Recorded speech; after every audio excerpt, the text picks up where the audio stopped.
ရေးတာလေးရှိလို့ပြီးတော့လိုက်ပေးကြပါပြီးတော့လည်းထောက်တုံးလေးပြောလို့ရပါတယ်ဘာလဲဆိုတောင်းလေးအပ်ပေးတယ်ကိုမိမိပါတီရှိပါတယ်ပါတီပတ်ထဲမှာလေးဆိုတော့ခင်ဗျာကြည့်ပြမယ်နေလောက်ပါမယ် YouTube လေးတင်ပြီးတော့လုံးမပါပါတီလေးကဒီထဲမှာဆိုရင်2ရက်ရှိပါတယ်ဒီအများကြီးလို့မှာပေါ့ဒီအများကြီးလို့မှာပဲဘာဖြစ်လို့လဲဆိုတခြားပြည်ရမှာဟိုဒီအများကြီးပဲလို့ပတ်တီချင်းပါမှာပါနင်းလေးချင်းပါမှာပါအဲ့ဒီပြပြမင်းချင်းပါမှာပါဒီတရားလေးပါမယ်နော်တရားလေးကိုဒီရောမင်းတို့ပြပါတရားလေးဆိုတော့မင်းရဒီထဲမှာပါတီထားလို့မဟုတ်ပါဘူးရှင်ပါတီလေးကနှစ်ခုလောက်တော့မဟုတ်ပါဘူးပြန်တော့ပြပါမယ်ဒီမှာပါတီလေးကဒီထဲမှာချက်ပါမဟုတ်ပါဘူးရှင်ပါတီလေးကိုဒီနေ့တရားချက်ပါလို့ရတော့ပါလို့ပြနေတယ်ကလေးလို့ပါကလေးလို့မင်းအဆောင်လေးဝယ်လိုက်ပြီးကြပါဦးကြောရပါတီလမ်းနာ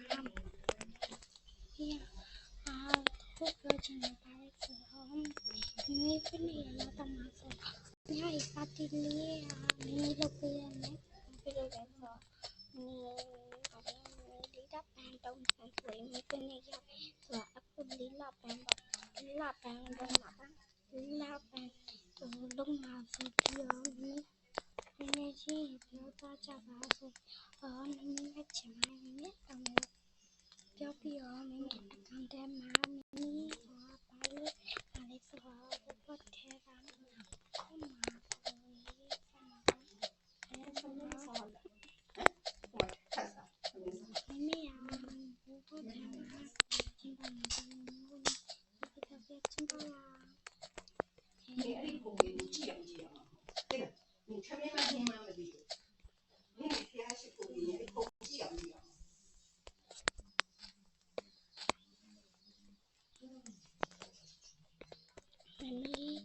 ဘုရားထမ်းမှာအစမိုင်းအတန်းနေနေပါ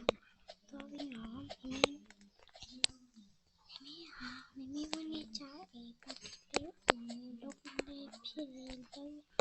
လုပ်ရပါပြောချင်မှာပါပြလဲဆိုတော့မင်းဒီရပြီဆိုပြီးတော့မင်းပါတီလေးကိုလုပ်ရတာပါမိုင်းစင်းနဲ့ပြပါတယ်ပါပြလဲဆိုပါတီလေးကိုဒီလောက်လုပ်ချင်ပြီးလုပ်လို့နော်ပါတီလေးကိုဒီနေ့ပြီးပါမယ်ဒီနေ့ဒီပါတီလေးရှိဖို့ပါမင်းရဒီနေ့ဆိုပြီးတော့ဒီနေ့ပါတီလေးရှိတာမင်းတို့ပါတယ်ဒီနေ့ပါတီလေးရှိတာပါဖြစ်ရှိလိုက်တာလေဆိုပါတီလေးတစ်ခုကြောင်းပါရှိလိုက်တာဒီဝင်နေတာလေဒီဖြစ်ချမ်းဟိုရှိရရတာပါမင်းတို့တက်လေးပြီးကြပါတတနော်